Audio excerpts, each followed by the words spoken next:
Welcome to the program. With us now is Myroslava Gongadze from VOA's Ukrainian service. Thank you so much for joining us. Thank you. Myroslava is here to talk about the tensions between Ukraine and Russia right now.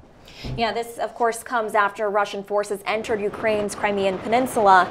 And with Russia saying it's protecting its citizens and Western nations defending Ukraine's sovereignty, the Crimea crisis has escalated into the most serious confrontation between Russia and the West since the Cold War. Now, Myroslava, what's at the root of this conflict? Why is Crimea so important?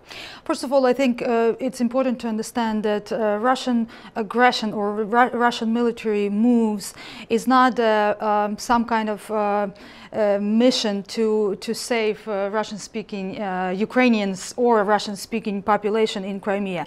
It's a clear violation of international law because Ukraine gave up its nuclear weapons in 1994 in exchange of protection from United States, England and Russia, agreeing to protect Ukrainian sovereignty. Right now, Russia clearly violated that agreement and many other agreements that were made between Ukraine and Russia, and force themselves on the area. The Crimea Peninsula is is in the Black Sea, and we have to understand that around the Black Sea we have 3 NATO member countries. So I don't think that United States or NATO alliance can let themselves let Putin make Black Sea Putin's lake, because it's a very dangerous situation. So it's strategic area for NATO members and for Russia as well, definitely for Ukraine. But some of the critics are also saying that this started when the now ousted president, Viktor Yanukovych, rejected a deal with closer ties with Russia. Do you think... it was actually with the EU. With yes. EU having to have closer ties with Russia. Do you think it has anything to do with that?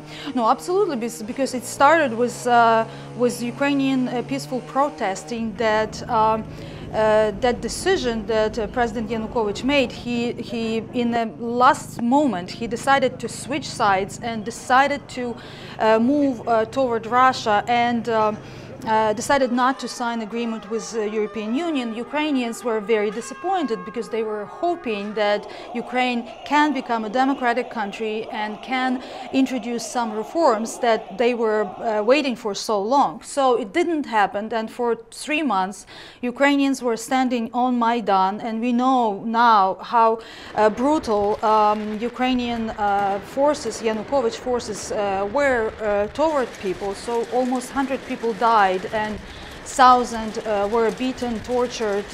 So President Yanukovych left the country. He abandoned the country. He picked up his belongings and left.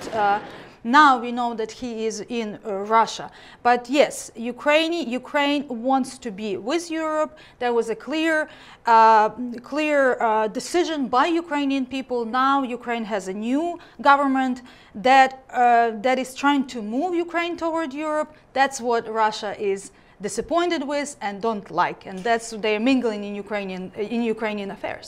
And Myroslava, on a personal note, what's it like for you covering this situation as a Ukrainian yourself, but also needing to balance your role as a journalist?